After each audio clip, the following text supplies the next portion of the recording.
Imagine a realm where the seasons' rhythms rule, where centuries of agriculture and fishing have reshaped the land, yet where people and nature remain in harmony.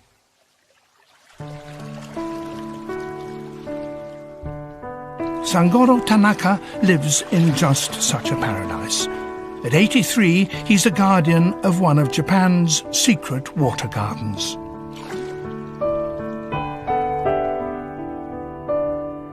Over 1,000 years, towns and villages have developed a unique system to make springs and water part of their homes.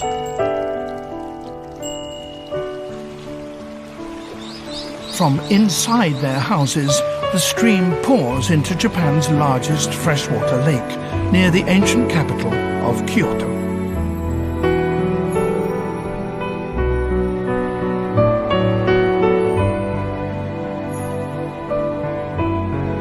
This is a habitat so precious, the Japanese have a special word for it: Satoyama, villages where mountains give way to plains.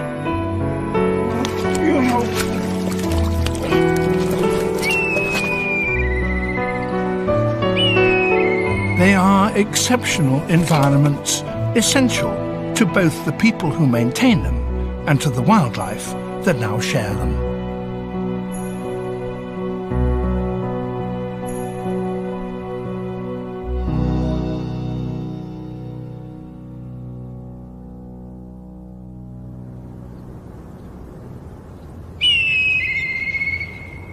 Late February at Lake Biwa, an area 5 times the size of Paris.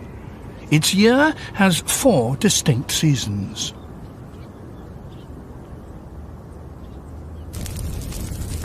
Reeds, desiccated by winter winds, feel the heat of spring. They are all that remain. The rest have gone to make roofs or screens.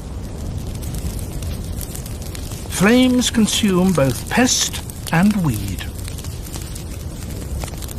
The ash will prove a powerful fertilizer.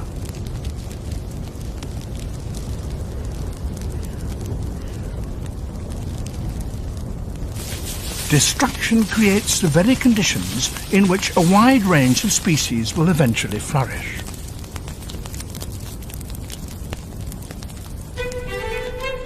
By April, new shoots sprout. The fire and smoke have provoked new growth. Spring puts on its new coat.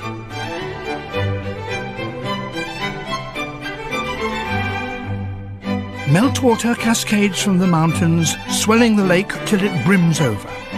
Parched earth soaks into wetland.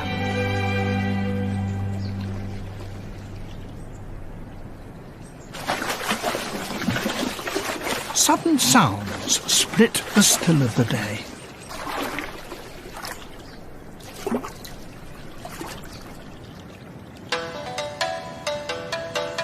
A chain of male carp dance after a female.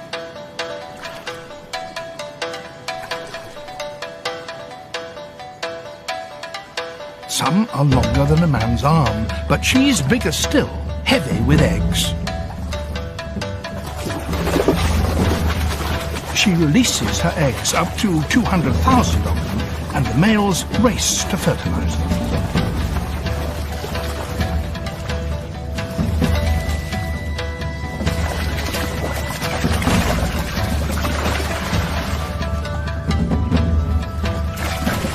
For the rest of the year, these carp inhabit the chill depths of the lake. To spawn, they must seek warm shallows. Spring's rising energy is released.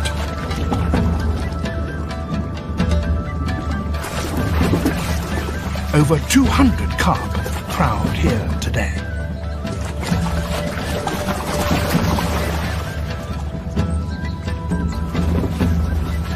The conditions created by the firing of the marsh offer an ideal site for breeding.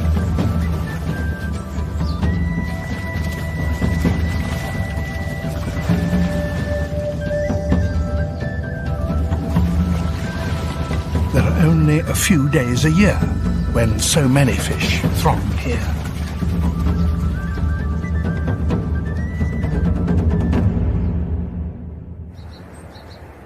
Sangoro the fisherman won't miss his chance. His methods, his 20-year-old boat, his bamboo pole, all are tried and tested.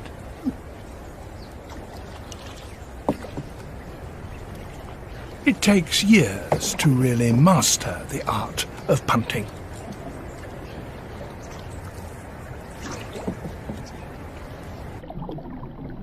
The river courses with fresh mountain torrents, but here and there natural springs well up from the bottom.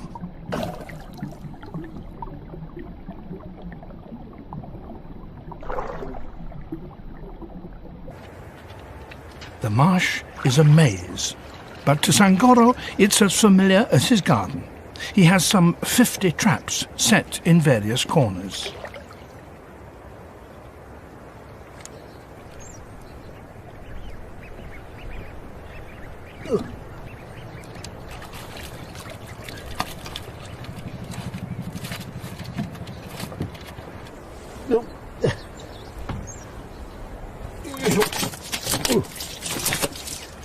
The carp are Lake Biwa's spring gift. Sangoro only fishes from March to June, when the shoals retreat to the lake. He uses a simple snare of traditional materials. There's not even any bait. He just sinks a trap for the fish to swim into.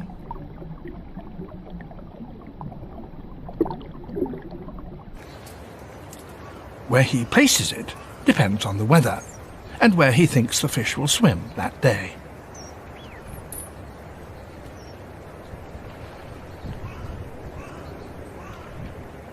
Intuition springs from long experience.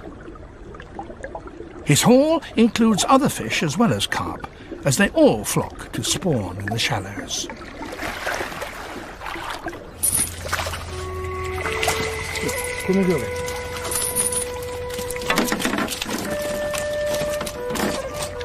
This trap is full of carp called crucians. With a single trap, he may net a dozen fish to take home.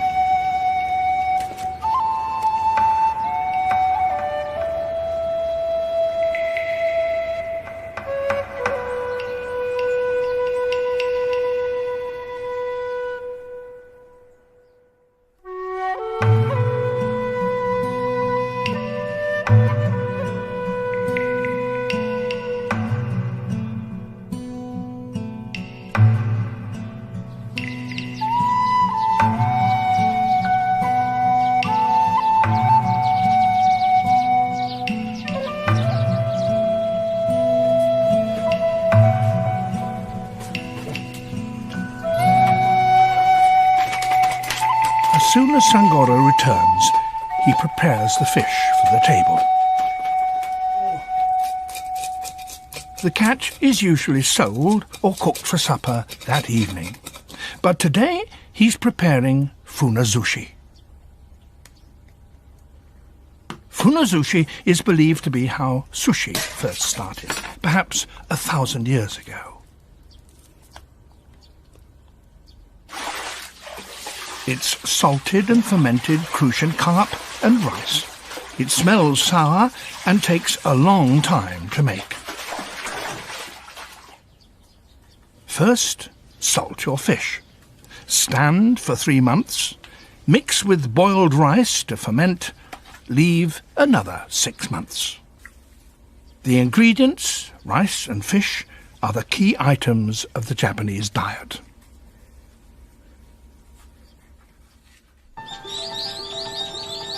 Sangoro's home lies about 2 kilometers inland from the lake shore. Water from boreholes under the village is piped into the houses.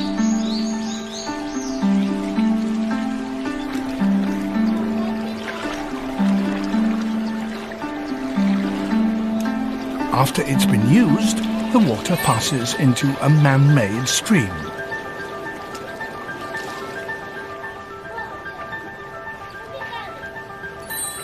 what could be a barren canal teems with hidden life.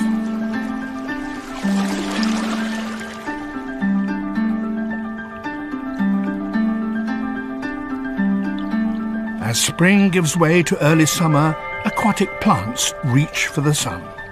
This one takes its name from the tree flower it resembles, the plum flower underwater buttercup.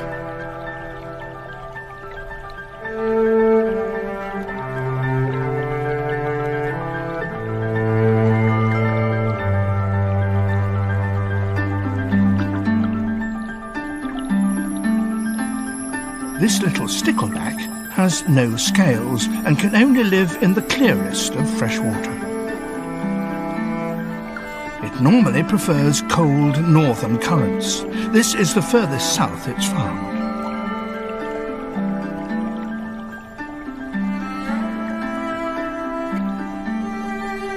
The channel also harbours some strange-looking creatures.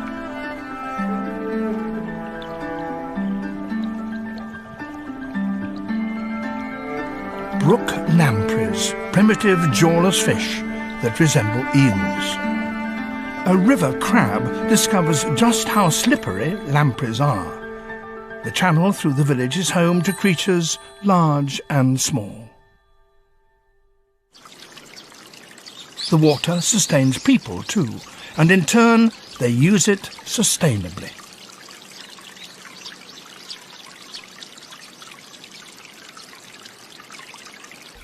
Each home has a built-in pool or water tank that lies partly inside, partly outside its walls. In the pool lounge friendly, ornamental carp. A continuous stream of spring water is piped right into a basin, so fresh water is always available.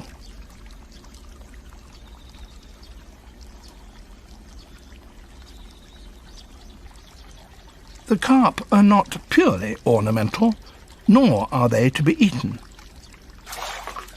People rinse out pots in the tanks and clean their freshly picked vegetables. If they simply pour the food scraps back in the water, they risk polluting the whole village supply. However, carp can scour out even the greasy or burnt pans.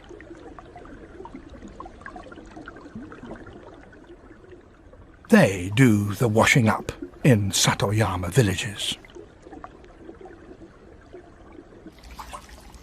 This traditional arrangement is called the riverside method. It's used all over Japan. Cleaned up by the carp, the tank water eventually rejoins the channel.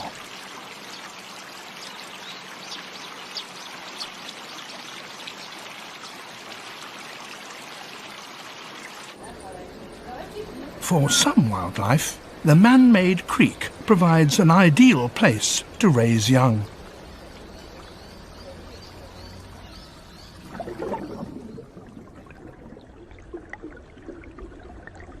Like this variety of freshwater goby, a small fish about as long as a little finger. The villagers call it the tiny mud crawler. A male is busy excavating a breeding site. The even bottom supplies a perfect hidey hole.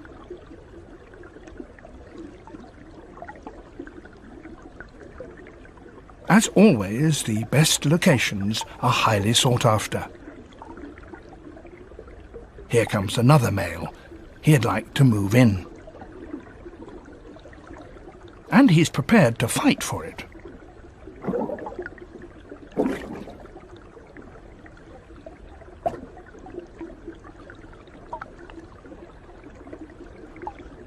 Both do all they can to look threatening.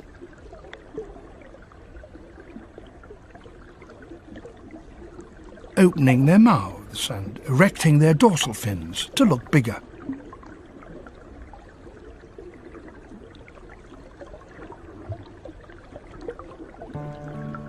It's a victory for the sitting tenant.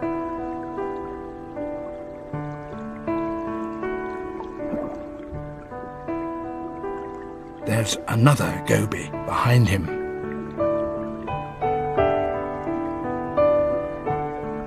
She's hanging upside down and she's laying eggs.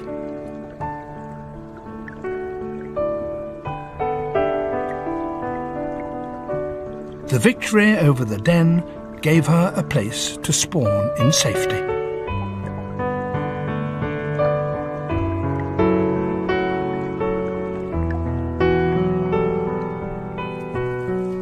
The old, simple life of Satoyama communities is attracting some young Japanese back from the cities.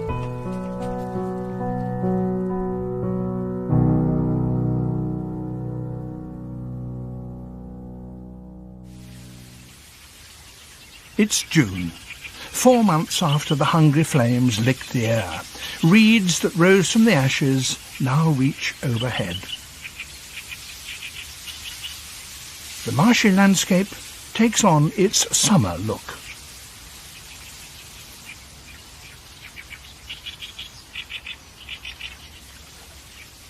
The dense growth is almost like a jungle. A world filled with tiny lives.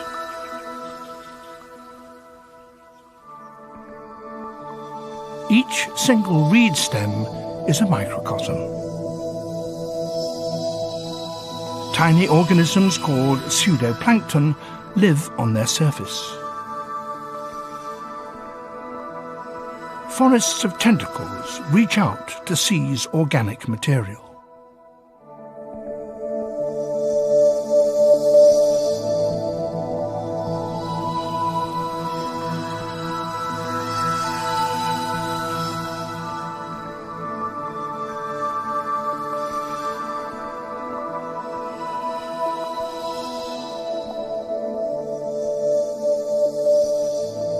Earlier, in spring, young carp hatched in the flooded fields.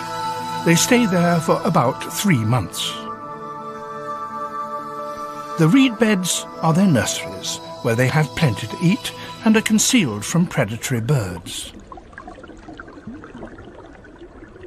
An infant fish meets a sudden end. It's been grabbed.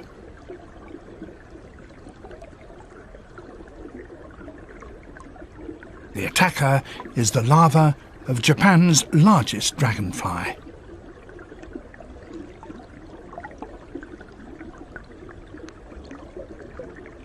This aggressive ambusher hides in sand or gravel.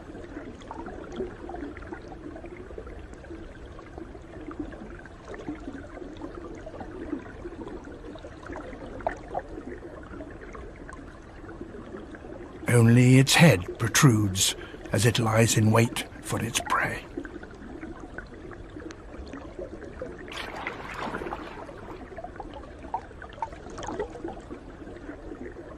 Its correct name is the golden-ringed dragonfly.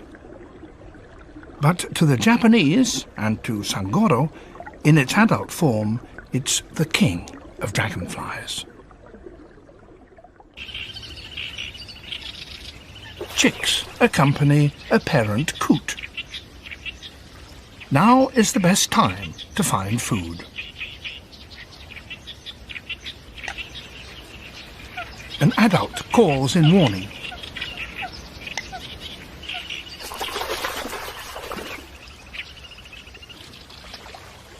The cause?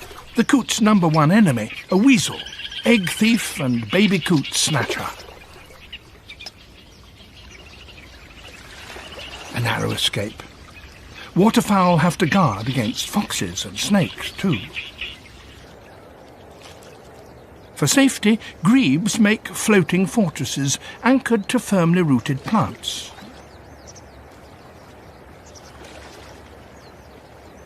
An adult bird is particularly alert when the eggs are hatching. Each grebe has its own territory, and each nests at the same place every year.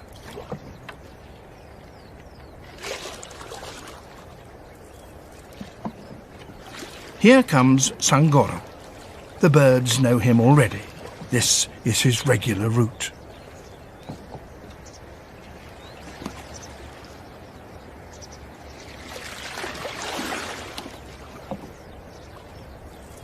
He spends 2 hours checking all the traps he set yesterday.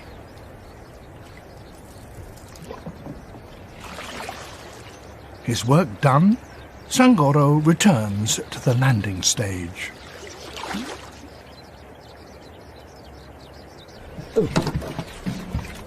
You should see the ones that got away.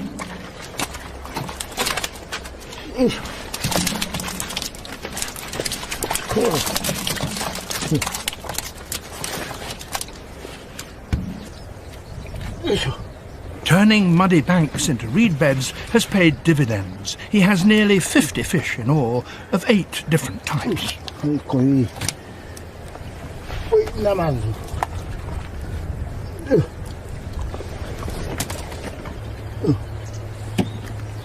Sangoro won't eat the smallest fish.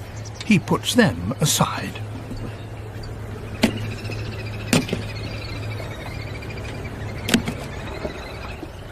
He will share his good fortune. This grey heron knows what will happen next.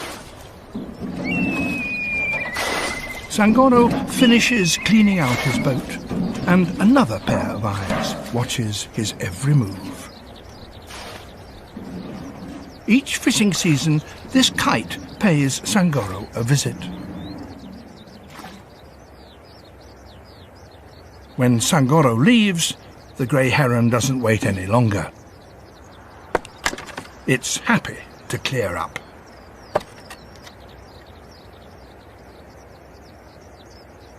Sangoro left the tiddlers for the birds. It's his way of sharing nature's riches with those around him.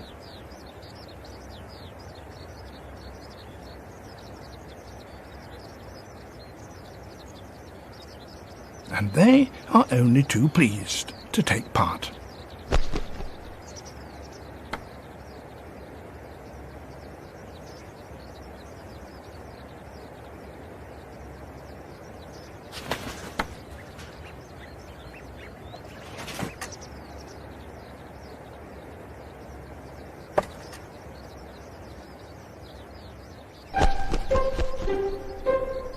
The kite will take the fish back to hungry chicks.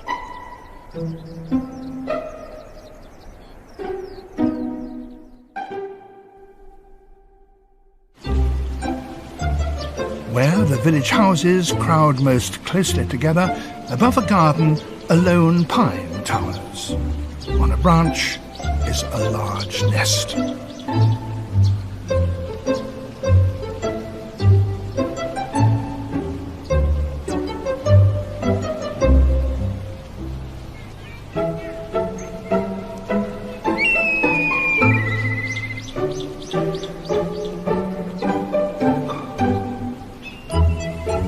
There are 2 chicks there. They're developing steadily under the watchful eyes of the villagers.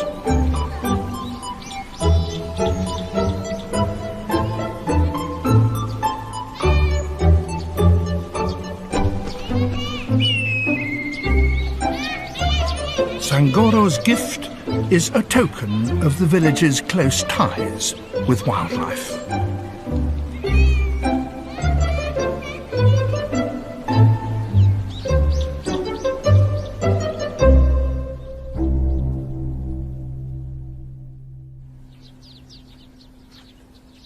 For Sangoro, fishing is not just a job.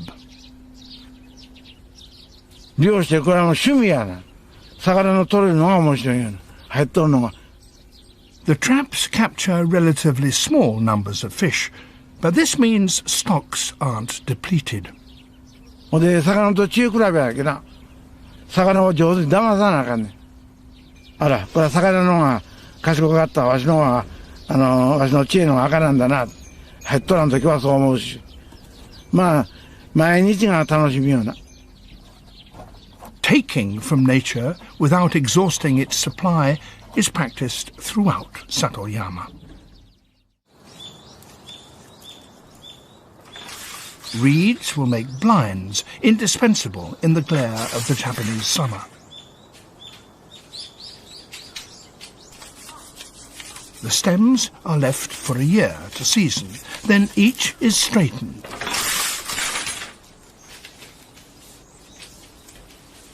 Local materials find a use locally.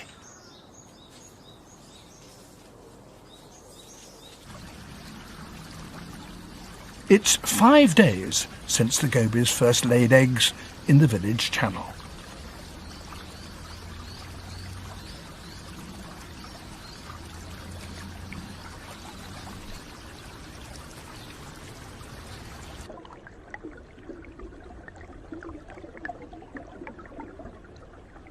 The male is still around. He's very protective, keeping predators away and taking great care of his offspring.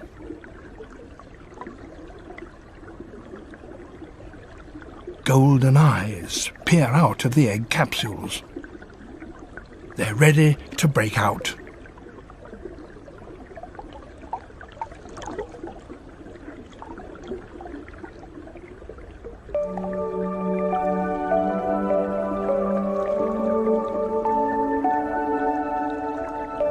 The anxious father fans them, keeping them oxygenated.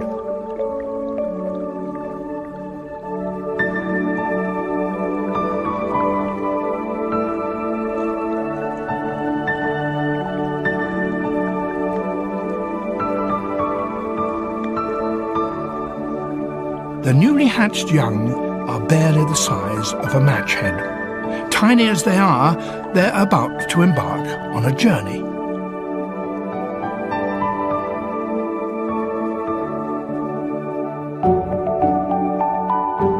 They will ride the current the 2 kilometers to Lake Biwa. There they will feed on the abundant plankton.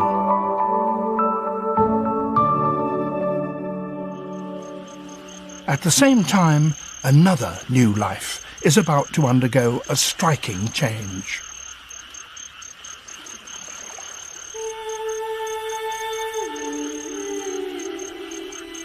The larva of a golden-ringed dragonfly. In the dark, hidden from predators, it quietly begins its metamorphosis.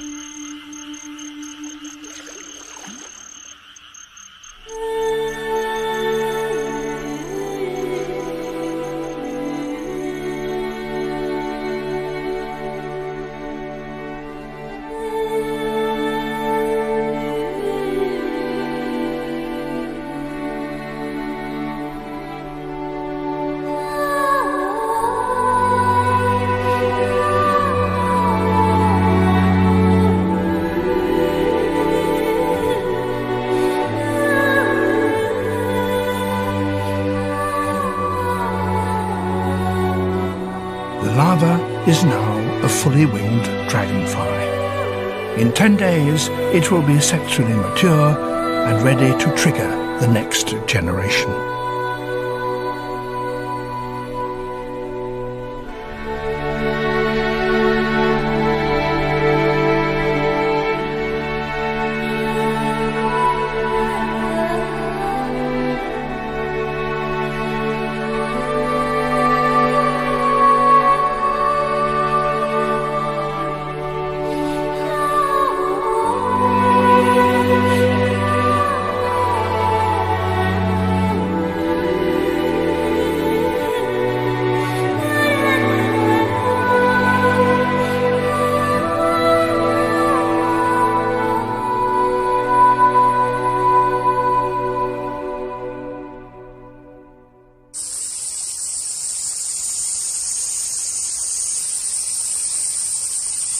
In the sticky heat of mid-July, villagers gather.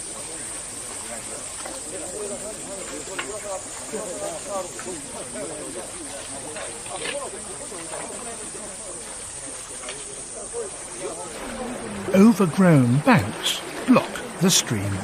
Time to clear the water plants. 20 families band together for their part of the channel. For the villagers, it's a welcome task their ancestors carried out for hundreds of years.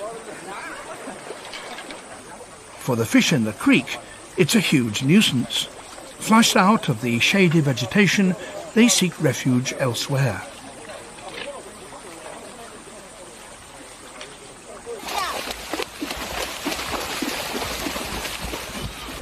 It's the children's big moment.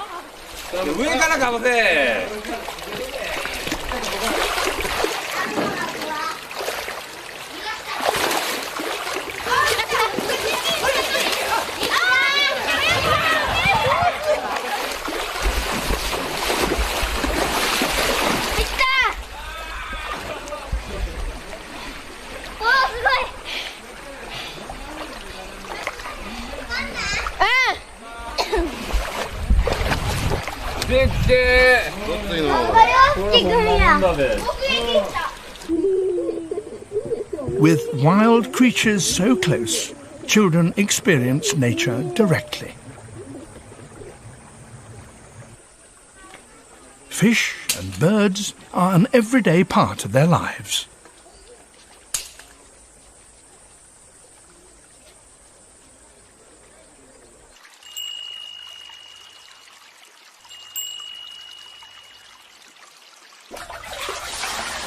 Three months have elapsed at Sangoro's house.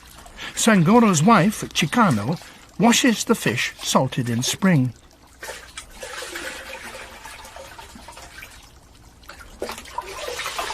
Next, she will bury them in rice.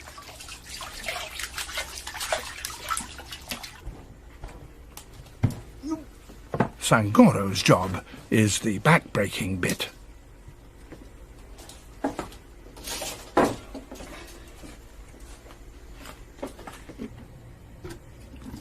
First, they lay out the fish evenly. Then they cover them. They build up several layers.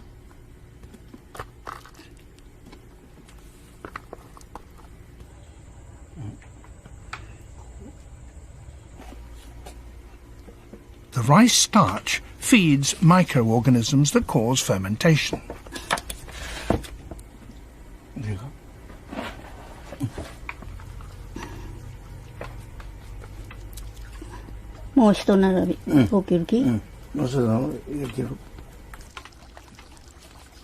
With nature's blessing, the funazushi will be good again this year.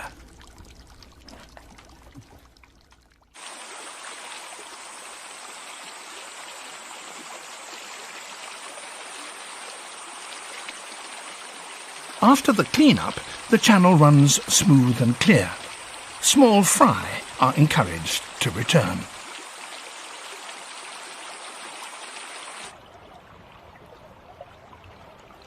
The young gobies are now the size of a fingernail, 10 times as big as they were.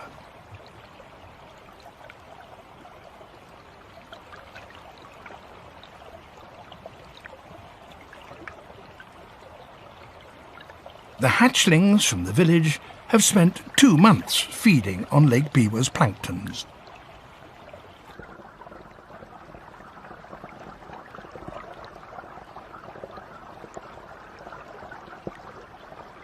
They press on upstream. No obstacle deters them, not even vertical walls.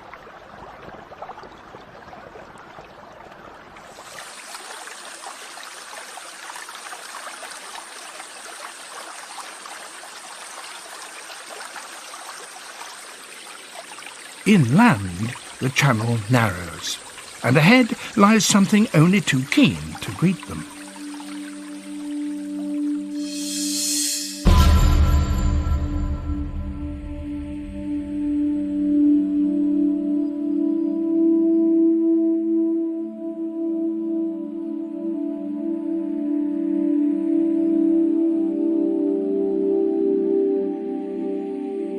It's a Japanese keelback.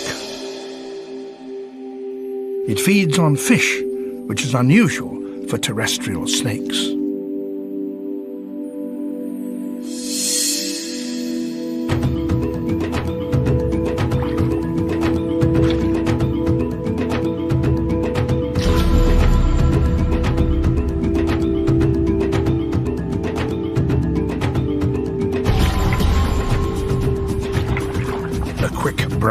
keelback catches the lazy goby.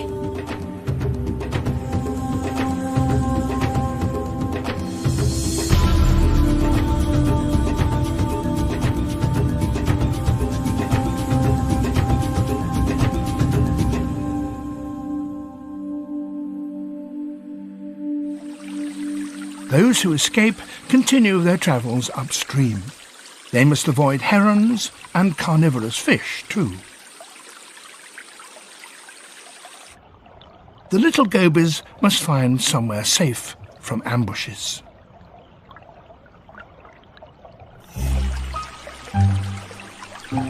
They bump into a row of fence posts. Inside are carp, which won't attack them.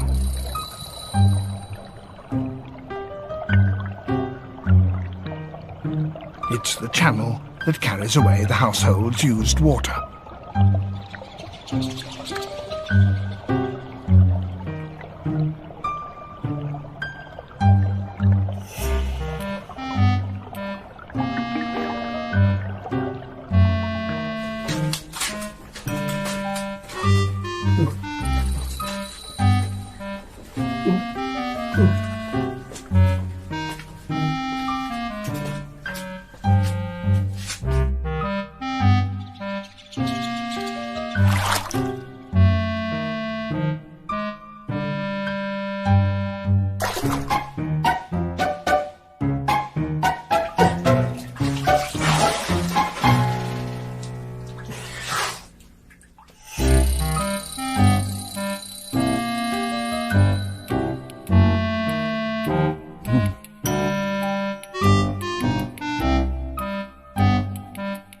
Sangoro's pool offers the young goby sanctuary, even if he will have to do the dishes.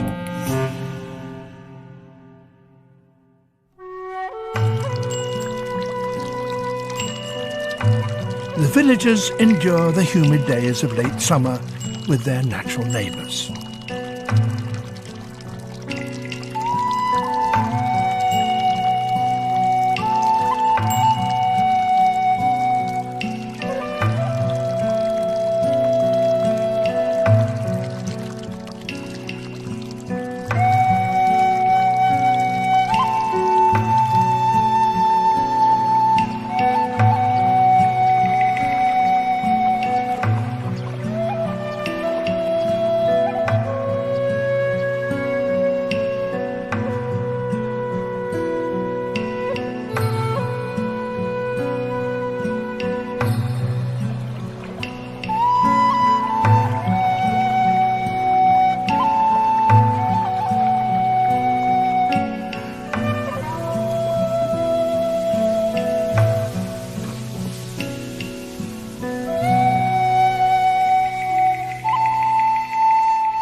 It's a drowsy afternoon. The moist air drains everyone's energy.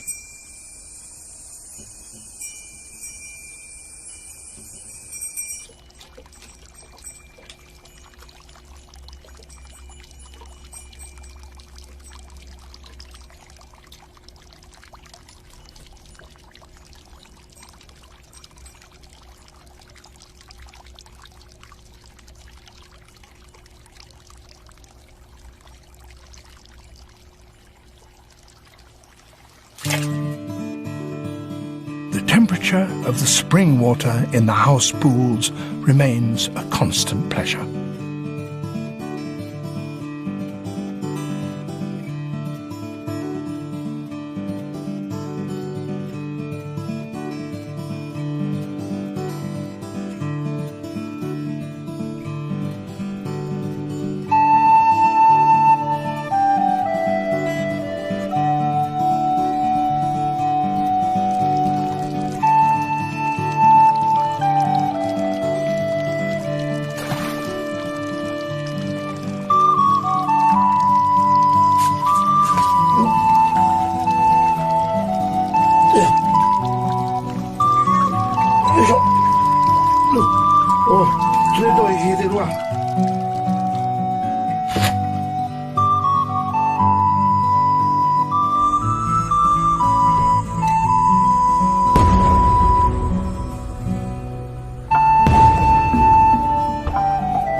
last, the fiery summer burns itself out.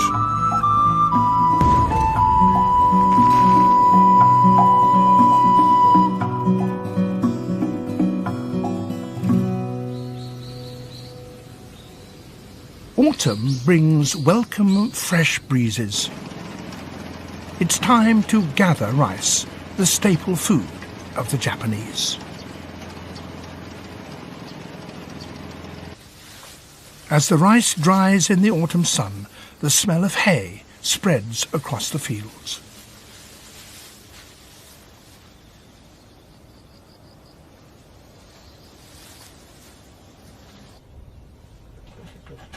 With the harvest in, the time has come to give thanks. Sangoro picks 2 live fish from the house pool.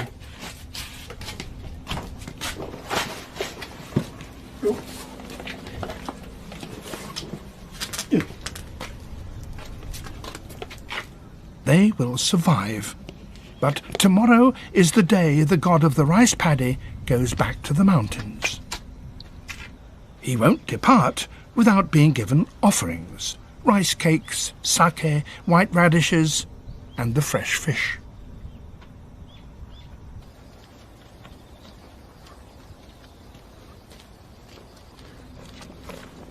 Sangoro believes that the god of his rice paddy will eat before leaving. The god will return next spring when rice is sown again.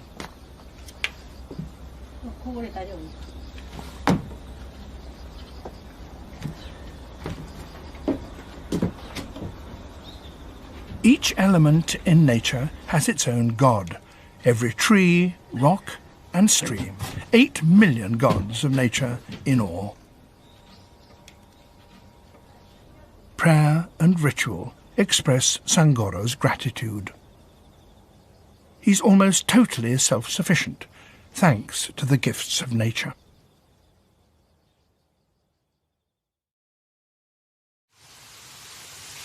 It's December. Winter's harshness looms.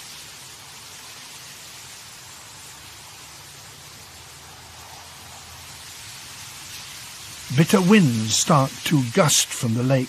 Sturdy green gives way to brittle gold. 9 months have passed since the scorched earth sent out shoots.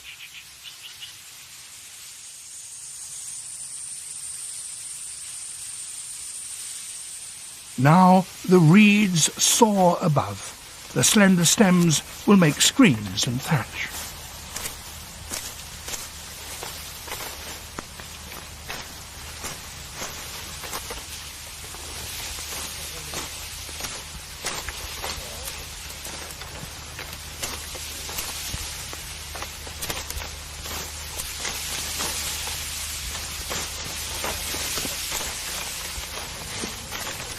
The farmers cut carefully. They don't snap or bend the long stalks.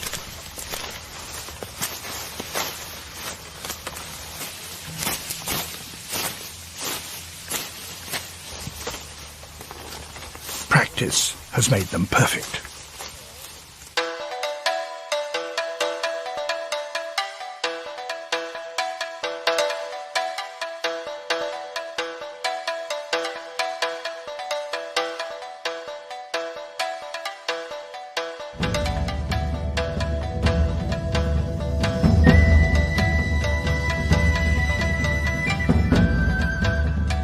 They heap the bundles into a tent-like shape called a round stand. The stands will be left to dry all through the winter.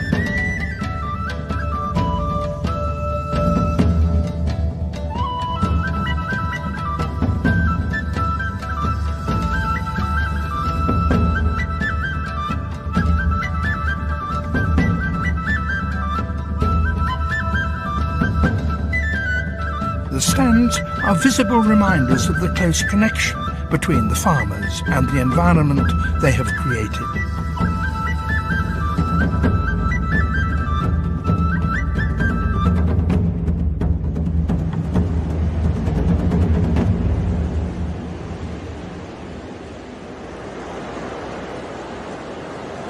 Winter. grips the north of Lake Biwa.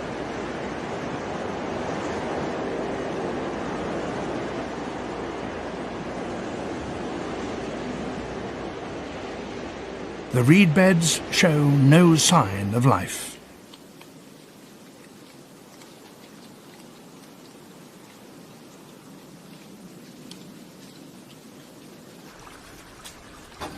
But even snow can't totally erase the traces of spring.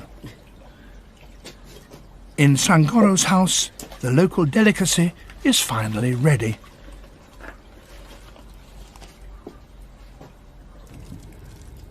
He caught the carp in his trap in spring. He and his wife salted them, and when summer came, covered them in rice to ferment. Now a further 6 months have passed.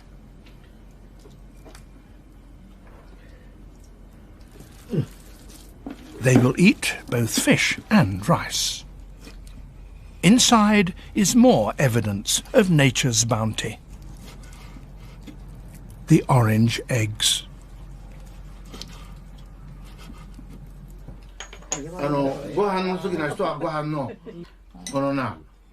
Sangoro invites his neighbors to share the fulazushi.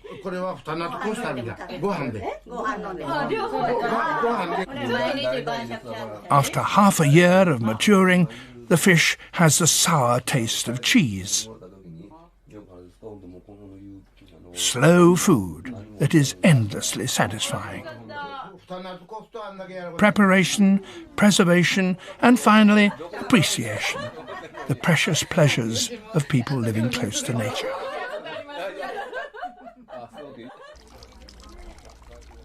Right next to their dining room, there is the basin full to the brim. It's cool in summer, warm in winter.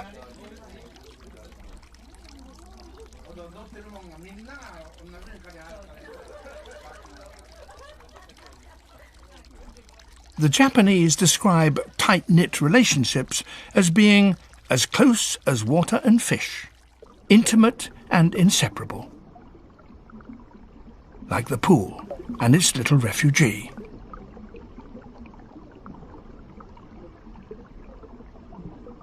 The goby sits in a quiet corner, waiting for spring.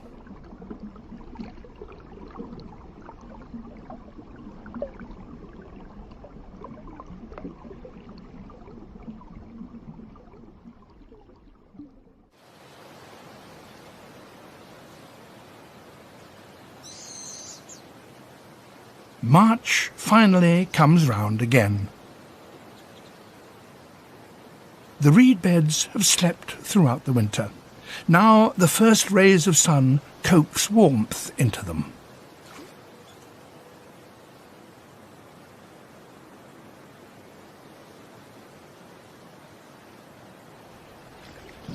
Once more, the silence yields to sounds of life.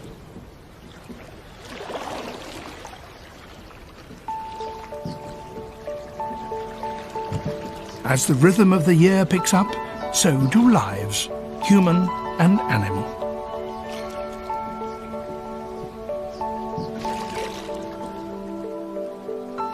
The Japanese have another saying, water comes, the fish live. They mean that when the right time comes, everything will be fine.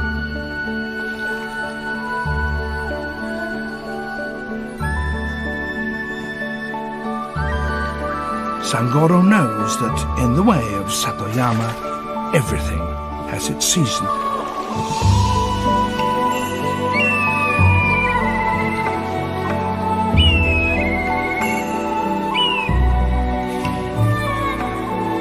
Together, Satoyama people and nature weave life into a seamless fabric, blessed by water circling on its journey without end.